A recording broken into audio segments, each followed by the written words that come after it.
Evening folks, Matt in the Pac Northwest.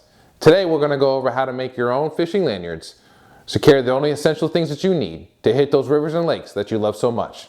Stay tuned. Oh yeah.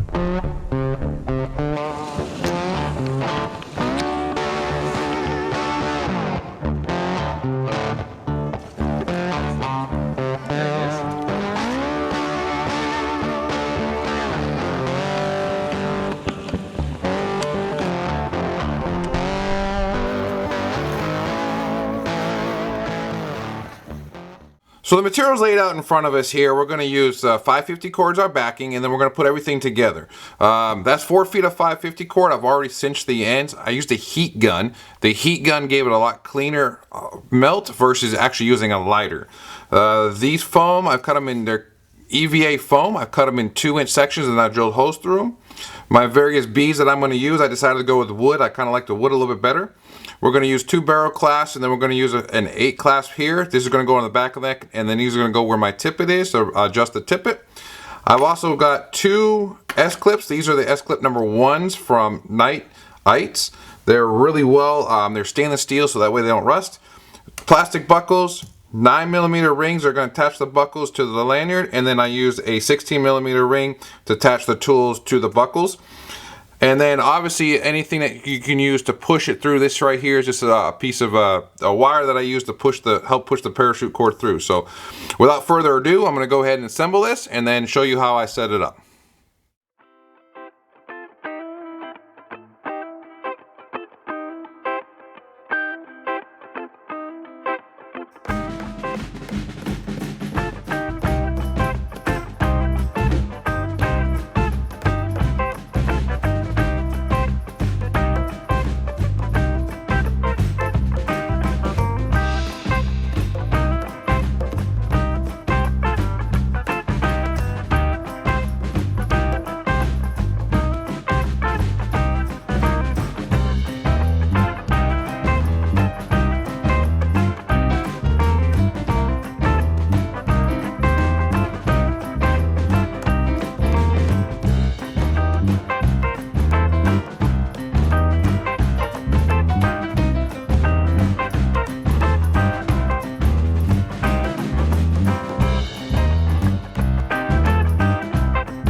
And to protect the ends for the final part is I shrink wrap both sides. That way it will keep it from fraying.